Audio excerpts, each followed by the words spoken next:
മിന്നുകെട്ട് ഭാഗം 34. രചന അവതരണം ദിവ്യരാജ്. ഈ സമയം ബദ്രിയും ജാനറ്റും റെഡിയായി ഇറങ്ങിയിരുന്നു. പള്ളിയിലേക്ക് പോവാനായി രണ്ടുപേരും ഒരു കാറിൽ കയറി. എബി ആയിരുന്നു കാർ ഡ്രൈവ് ചെയ്യാനിരുന്നത്. ഡാ എബി, ജോണിനെയും അമ്മുവിനെയും കാണുന്നില്ലല്ലോടാ. ബദ്രി അകത്തേക്കൊന്ന് നോക്കിക്കൊണ്ട് ചോദിച്ചു. ഓ, രണ്ടിൻ്റെയും റൊമാൻസ് ഒക്കെ കഴിഞ്ഞ് വരുമായിരിക്കും. എന്നതായാലും നമുക്ക് പള്ളിയിലേക്ക് പോവാം, അവരെത്തിക്കോളും. എടാ, അതിന് ജോണിന്റെ കാറും കാണുന്നില്ലല്ലോ. ബദ്രി അത് പറയുമ്പോഴാണ് ഇസ്ഹാക്കിന്റെ കാർ കിടന്നിടം ശൂന്യമാണെന്ന് എബി കണ്ടത്. നേരാടാ, ഇവനിതെവിടെ പോയി? അല്ലെങ്കിൽ മറ്റാരെങ്കിലും കാറ് കൊണ്ടുപോയി കാണോ? എഡിയോ മറ്റോ? സംശയഭാവത്തിൽ എബി അവനെ നോക്കി. അറിയില്ല, നീ ഒരു കാര്യം ചെയ്, ഒന്ന് അവരുടെ റൂമിലേക്ക് ചെന്ന് നോക്ക്. ഒന്ന് മൂളിക്കൊണ്ട് അകത്തേക്ക് കയറാൻ ഒരുങ്ങിയതേ കണ്ടു ഒരു നീല നിറത്തിലെ ഗൗണുമിട്ട് പടികൾ ഇറങ്ങി വരുന്ന ആനിയെ. ആ ഗൗണിൽ സാധാരണ കാണുന്നതിലും ഭംഗി തോന്നിച്ചവൾക്ക്. എബി കണ്ണെടുക്കാതെ അവളെ തന്നെ നോക്കി നിന്നെങ്കിലും അവൾ അത് കണ്ടില്ലാന്ന് നടിച്ച് മുന്നോട്ട് നടന്നു. ഡി നീക്കോലി, അവരെന്തിയേ? പിന്നാലെ വിളിച്ചു ചോദിച്ചതും ഒന്ന് തിരിഞ്ഞു നോക്കി ആനി. ആര്? ജോണും കെട്ടിയോളും. അവരിറങ്ങിയില്ലേ? സംശയത്തോടെ ചോദിച്ചവൾ. ഇറങ്ങിയിരുന്നേൽ നിന്നോട് ചോദിക്കുമായിരുന്നു. നീ ഒന്ന് പോയി നോക്കടി. ആനി വീണ്ടും അകത്തേക്ക് കയറി പോവാൻ തുടങ്ങി. ഈ സമയം മുറ്റത്ത് ആദിയുടെ കാർ വന്നു നിന്നു. കാറിന്റെ ഡോർ തുറന്ന് ആദി പുറത്തേക്ക് ഇറങ്ങി വന്നതും എബി പുഞ്ചിരിയോടെ അവനടുത്തേക്ക് നടന്നു. ഇസഹാക്കിനെ ഫോണിൽ വിളിച്ചിട്ടും കിട്ടുന്നുണ്ടായിരുന്നില്ല. അവനൊരാപത്തും വരുത്തരുതെന്ന് മനമുരുകി പ്രാർത്ഥിച്ചു കൊണ്ടിരുന്നു അമ്മു.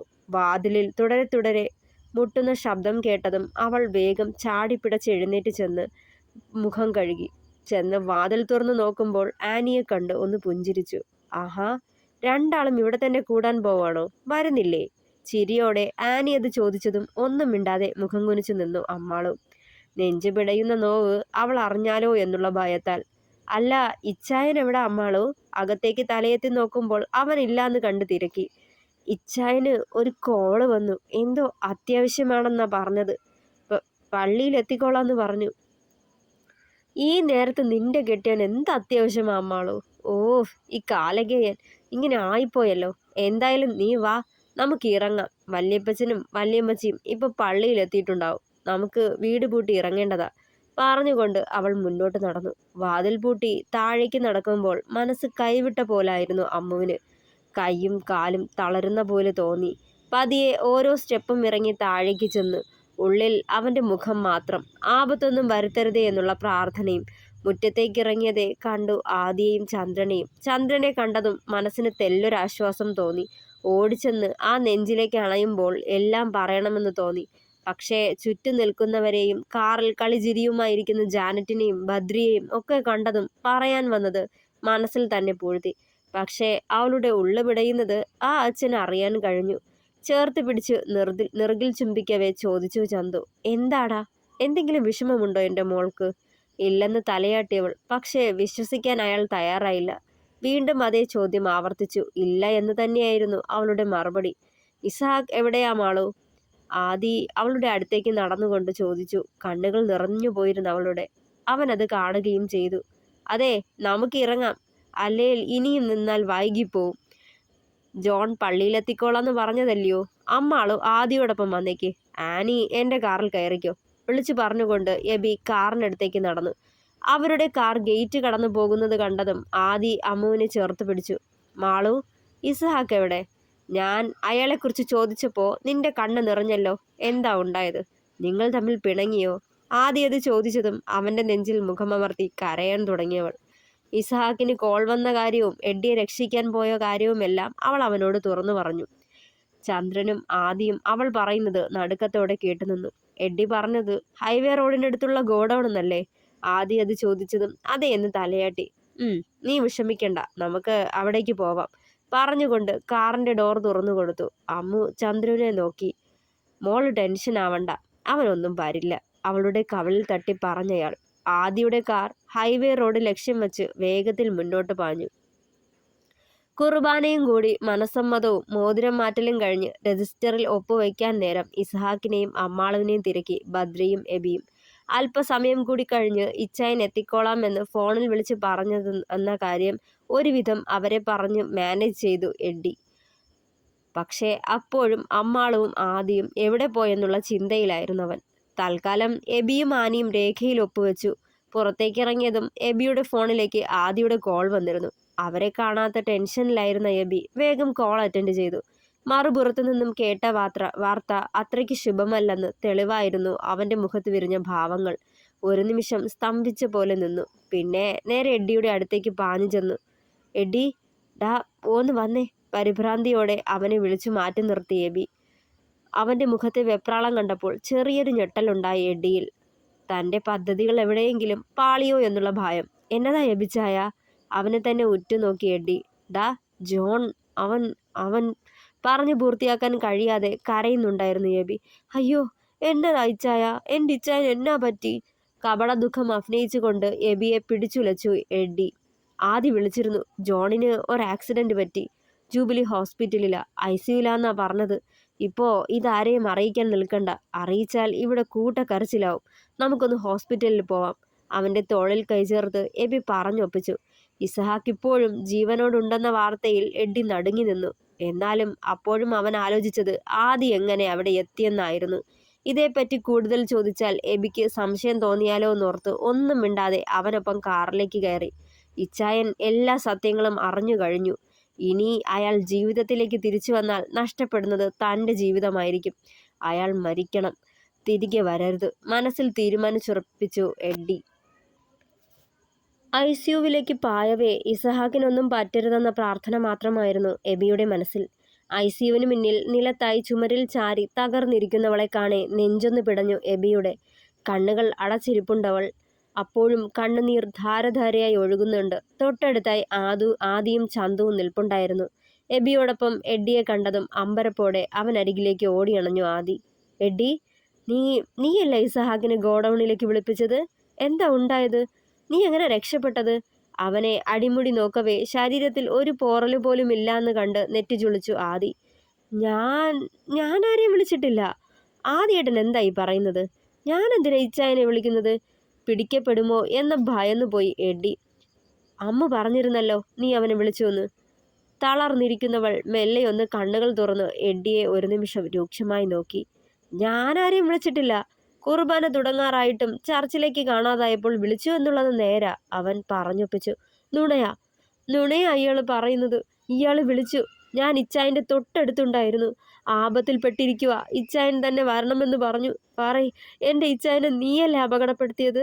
പറയ്, സ്വത്തിനു വേണ്ടി കൊല്ലാൻ നോക്കിയതല്ലേ ആ പാവത്തെ? അമ്മു ഓടി വന്ന് അവൻ്റെ കോളറിൽ പിടിച്ചുലച്ചു. ഭ്രാന്തിയെ പോലെ അലമുറയിട്ടവളെ വലിച്ചു നിലത്തേക്കിട്ടിരുന്നു എഡ്ഡി. നീ എന്തൊക്കെയാ പറയുന്നത്? ഭ്രാന്താ ഇവൾക്ക്. പറയുന്നത് കേട്ടില്ലേ?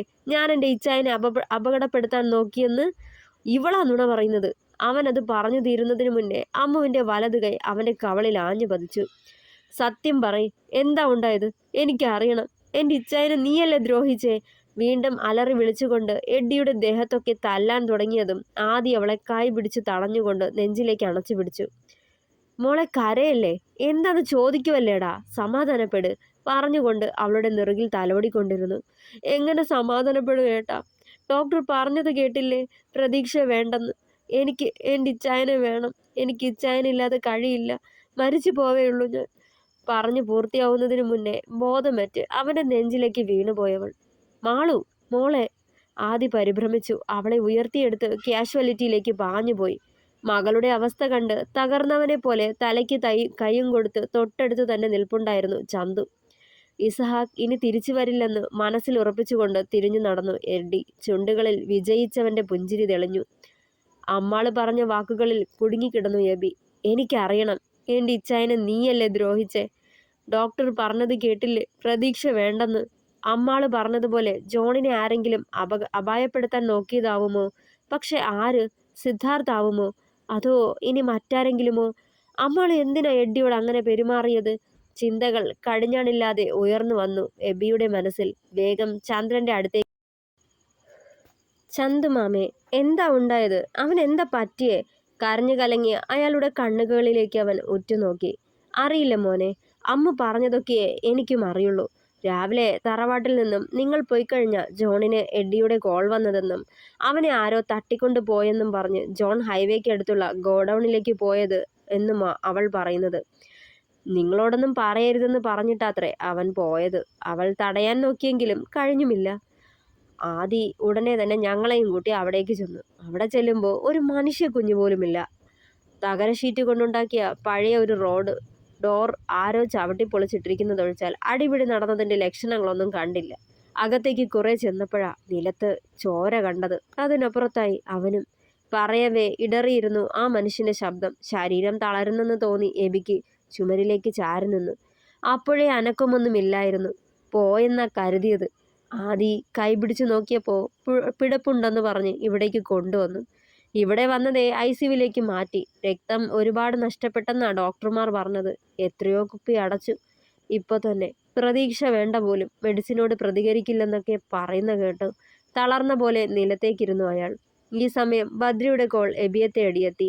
ഇനിയും പറയാതിരിക്കാനാവില്ലെന്ന് തോന്നിയതും എബി അവനോടെല്ലാം പറഞ്ഞു. മറുപുറത്തു നിന്നും മറുപടി ഒന്നും കേട്ടില്ല. മരവിച്ച പോലെ ശ്വാസോച്ഛ്വാസം മാത്രമേ കേട്ടുള്ളൂ. ഉടനെ കോൾ കട്ടാവുകയും ചെയ്തു. ICUവിലേക്ക് കണ്ണും നട്ടിരുന്നു എബി. ജീവൻ രക്ഷാ ഉപകരണങ്ങളുടെ സഹായത്താൽ ഹൃദയത്തുടിപ്പ് നിലനിൽക്കുന്നവനിലേക്ക് കണ്ണുകൾ പായവേ ഹൃദയം നുറുങ്ങി എബിയുടെ. കുട്ടിക്കാലം മുതൽ തൻ്റെ കൂടപ്പിറപ്പായവരാണ് ജോണും എബിയും ബദ്രിയും. താൻ പോലും പറയാതെ തൻ്റെ മനസ്സറിയുന്നവൻ. ആനി പ്രണയമാണെന്ന് പറഞ്ഞ് പിന്നാലെ നടക്കാൻ തുടങ്ങിയപ്പോൾ ഭയമായിരുന്നു ആദ്യം.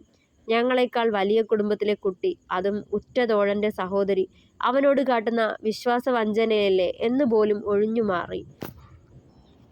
പക്ഷേ പോകെ പോകെ പെണ്ണിൻ്റെ നെഞ്ചിൽ കയറി പറ്റി. എന്നിട്ടും ഭയം കാരണം അവളോടുള്ള ഇഷ്ടം തുറന്നു പറയാൻ തോന്നിയില്ല. പക്ഷേ അതുപോലും അവൻ അറിഞ്ഞു. എൻ്റെ പെങ്ങളെ ഇങ്ങനെ പിന്നാലെ നടത്താതെ ഉള്ളിലുള്ളതങ്ങ് തുറന്നു പറയാൻ മേലേടാന്നുള്ള അവൻ്റെ ചോദ്യം എന്നെ ഞെട്ടിച്ചു കളഞ്ഞു. എൻ്റെ പെങ്ങൾക്ക് നിന്നേക്കാൾ യോഗ്യനെ ഞാനിനി എവിടെ പോയി തേടാനാടാ എന്നാണ് ചോദിച്ചത്. ഓർമ്മകൾ മനസ്സിലേക്ക് തികട്ടി വന്നതേ നെഞ്ചു പിടഞ്ഞു അവൻ്റെ. അരമണിക്കൂർ തികഞ്ഞില്ല. പാലേക്കുന്നിലെ എല്ലാവരും ICUവിന് മുന്നിലെത്തിയിരുന്നു. പിന്നെ കൂട്ടക്കരച്ചിലായതും ഡോക്ടർ വന്ന് അവരെയൊക്കെ റൂമിലേക്ക് മാറ്റാൻ ആദിയോട് താക്കീതുപോലെ പറഞ്ഞു. നീണ്ടൊരു ഉറക്കത്തിൽ നിന്നും ഉണർന്ന അമ്മു ചുറ്റുമൊന്ന് പരതി. ആരുമില്ലാന്ന് കണ്ടതും കയ്യിൽ വെച്ചിരുന്ന ക്യാനുല വലിച്ചെറിഞ്ഞുകൊണ്ട് പുറത്തേക്ക് ഓടിപ്പോയി. നേരെ ICUവിന് മുന്നിലെത്തിയതും കാണുന്നത് ഡോക്ടറിനോട് സംസാരിച്ചു നിൽക്കുന്ന എബിയെയും ആദിയെയുമാണ്. വേഗം അവർക്കരികിലേക്ക് നടന്നു അമ്മാളു. അവർ പറയുന്നതിന് കാതോർത്തുകൊണ്ട്. ബൈ ഗോഡ്സ് ഗ്രേസ് അപകടനില തരണം ചെയ്തിട്ടുണ്ട്. ഇനി പേടിക്കാനില്ല. ഇപ്പോൾ സെഡേഷനില്ല. 12 മണിക്കൂർ കഴിഞ്ഞ് ബോധം തെളിയും. എന്താ ഉണ്ടായതെന്ന് അയാളോട് തന്നെ ചോദിച്ചു മനസ്സിലാക്കാം. ഡോക്ടർ അത് പറയുമ്പോൾ 3 പേരിൽ നിന്നും ദീർഘനിശ്വാസങ്ങൾ ഉയർന്നു. ആദി അമ്മുവിനെ ചേർത്ത് പിടിച്ചു. ഡോക്ടർ പറയുന്നതൊക്കെ കുറച്ച് മാറി നിന്ന് എഡ്ഡി കേൾക്കുന്നുണ്ടായിരുന്നു. കോപത്താൽ വലിഞ്ഞു മുറുകി അവൻ്റെ മുഖം. കൈമുഷ്ടി ചുരുട്ട് ദേഷ്യം അടക്കി പിടിച്ചു. 12 മണിക്കൂർ തികയ്ക്കാൻ ഞാൻ അനുവദിച്ചിട്ട് വേണ്ടേ സത്യങ്ങൾ ചോദിച്ച് അറിഞ്ഞ് മനസ്സിലാക്കുന്നത്? ആരും ഒന്നും അറിയില്ല. അവസാനിപ്പിക്കും ഞാൻ അയാളെ. മുറുമുറുത്തുകൊണ്ട് പുറത്തേക്ക് പാഞ്ഞുപോയി എഡ്ഡി. റൂമിലേക്ക് ഷിഫ്റ്റ് ചെയ്യുന്നത് വരെ പേഷ്യൻറ്റിനൊപ്പം ഒരാൾ ICUവിൽ ഉണ്ടാവണം. അയാൾ ICU വിട്ട് പുറത്തേക്ക് പോവാൻ പാടില്ല. നേഴ്സ് വരുമ്പോൾ തിയേറ്റർ ഗൗണിൽ അയാൾക്ക് അകത്തേക്ക് പോവാം. ഒരാൾക്ക് മാത്രമേ ICUവിൽ കയറാൻ പെർമിഷൻ ഉള്ളൂ കേട്ടോ. പറഞ്ഞുകൊണ്ട് ഡോക്ടർ തിരികെ പോയി. 3 പേരും അമ്മുവിനെ നോക്കി. അമ്മാളു അവനൊപ്പം ഉണ്ടാവണം. ബദ്രി അവനെ നോക്കുമ്പോൾ അതേന്ന് തലയാട്ടി. ആ പിന്നെ ഇനി അവനൊന്നും വരികയില്ല. വെറുതെ കരഞ്ഞു പിഴിഞ്ഞ് അവനെ ദണ്ണിപ്പിക്കരുത് കേട്ടല്ലോ. എബി അവളെ കൂർപ്പിച്ചു നോക്കിയതും ചെറുതായൊന്ന് പുഞ്ചിരിച്ചു. വൈകാതെ തിയേറ്റർ ഗൗൺ അണിഞ്ഞുകൊണ്ട് അമ്മാളു അകത്തേക്ക് കയറി. വയറുകൾക്കിടയിൽ രക്തം കിരിഞ്ഞ് തുന്നിക്കെട്ടുമായി കിടക്കുന്നവനെ ഒരു നിമിഷം നോക്കിയവൾ. ഹൃദയം നുറുങ്ങിയ പോലെ തോന്നിയവൾക്ക് അവൻ്റെ അടുത്തേക്ക് ചെന്ന് കയ്യിൽ കൈകോർത്ത് പിടിച്ചിരുന്നു ഏറെ നേരം. ഇടയ്ക്കിടെ അവളുടെ ചുണ്ടുകൾ അവൻ്റെ കൈവിരലുകളിൽ പതിഞ്ഞുകൊണ്ടിരുന്നു. ബദ്രിയും എബിയും റൂമിലേക്ക് ചെന്ന് ഡോക്ടർ പറഞ്ഞതൊക്കെ അവരോടും പറഞ്ഞു. ആശ്വാസത്തോടെ നെഞ്ചിൽ കൈവച്ച് കുരിശു വരച്ചു എല്ലാവരും. അത്ര നേരവും അവൻ്റെ പ്രാണൻ ആപത്ത് വരുത്തരുതെന്ന് പ്രാർത്ഥനയിലായിരുന്നു അവർ എല്ലാം. വീണ്ടും പ്രാർത്ഥന തുടർന്നുകൊണ്ടേയിരുന്നു. എഡ്ഡി, ഈ മെഡിസിൻ ഒരു പോയിസണാ. ഇതിനൊരു പ്രത്യേകതയുണ്ട്. ശരീരത്തിലെത്തിക്കഴിഞ്ഞാൽ അരമണിക്കൂറിനുള്ളിൽ ബ്രെയിനിൻ്റെ പ്രവർത്തനം നിലയ്ക്കും. പതിയെ മറ്റുള്ള ഓർഗൻസിൻ്റെ പ്രവർത്തനവും. അല്ല, നിനക്കെന്തിനാ ഇപ്പോൾ ഇത്? ലാബ് അസിസ്റ്റൻറ്റും എഡ്ഡിയുടെ ഫ്രണ്ടുമായ മൈക്കിൾ സംശയത്തോടെ അവനെ നോക്കി. ഏയ് വെറുതെ, ഇത് എനിക്കല്ലടാ, എൻ്റെ ഒരു ഫ്രണ്ടിനാ. എന്തോ എക്സ്പെരിമെൻറ്റിനാ. നിനക്കിത് സംഘടിപ്പിക്കാൻ കഴിയോ? 12 മണിക്കൂറിനുള്ളിൽ വേണം ഇത്. ഇതങ്ങനെ ഒരാൾ വന്ന് ചോദിച്ച ഉടനെ എടുത്തു കൊടുക്കാൻ പറ്റിയ മുതലല്ല. പിന്നെ നിന്നെ എനിക്ക് വിശ്വാസമാ. നീ എന്തായാലും ഇത് ദുരുപയോഗം ചെയ്യില്ല എന്നറിയാം. ആ കൂട്ടുകാരനോടും പ്രത്യേകം പറയണം. ചെറു പരിഭ്രമത്തോടെ അവനത് പറയവേ, ഹാ എടാ മൈക്ക്, നിനക്കെന്നെ വിശ്വസിക്കാം. നിനക്ക് ഇത് കാരണം ഒരു പ്രശ്നവും ഉണ്ടാവില്ല. ഞാൻ പറഞ്ഞില്ലേ, ഇത് ഒരു എക്സ്പെരിമെന്റിന് വേണ്ടിയാ. വിശ്വസനീയമായ രീതിയിൽ പറഞ്ഞു സമർത്ഥിച്ചു എഡ്ഡി. ശരി, ഞാൻ തരാം. പക്ഷേ ഇത് ഞാൻ നിനക്ക് തന്ന കാര്യം നമ്മൾ രണ്ടാളുമല്ലാതെ മറ്റാരും അറിയരുത്, തല പോയാലും. മരുന്ന് കൈമാറിക്കൊണ്ട് മൈക്കിൾ വീണ്ടും ഓർമ്മിപ്പിച്ചു.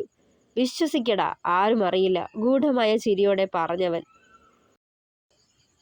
വെളുപ്പിന് 3 മണിയോടടുത്ത് എഡ്ഡി ഒരു സ്കാർഫ് എടുത്ത് മൂക്കും വായും പൊതിഞ്ഞു കെട്ടിക്കൊണ്ട് ഐസിയുവിന് മുന്നിലെത്തി. ആദിയും ബദ്രിയും എബിയും 2 ബെഞ്ചുകളിലായി ഇരുന്ന് ഉറങ്ങുന്നുണ്ടായിരുന്നു. എഡ്ഡി ശബ്ദമുണ്ടാക്കാതെ വാതിൽ തുറന്ന് അകത്തേക്ക് കയറി. നോക്കുമ്പോൾ കാണുന്നത് ഇസഹാക്കിന്റെ കൈ നെഞ്ചിലേക്ക് ചേർത്ത് പിടിച്ചുകൊണ്ട് അവനരികിൽ തലചായ്ച്ച് മയങ്ങുന്നവളെയാണ്. പകയോടെ അവളെ നോക്കിക്കൊണ്ട് പോക്കറ്റിൽ കരുതിയ മെഡിസിൻ എടുത്തു. തൊട്ടടുത്ത് അനക്കം അറിഞ്ഞ പോലെ അമ്മാളു ഞെട്ടിയുണർന്നു. തൊട്ടുമുന്നിൽ നിൽക്കുന്നയാളെ കണ്ട് അമ്പരപ്പോടെ നോക്കി. അത് എഡ്ഡിയാണെന്ന് അവന്റെ കണ്ണുകൾ കണ്ടതും മനസ്സിലായവൾക്ക്. അമ്മാള് ഉണർന്നത് കണ്ടതും പെട്ടെന്ന് അവനും തരിച്ചു നിന്നുപോയി. വന്ന ധൈര്യത്തിന് ഉച്ചത്തിൽ നിലവിളിച്ചു അമ്മു. തുടരും. പ്രിയപ്പെട്ടവരെ, അഭിപ്രായങ്ങൾ കൂടി പറയണേ.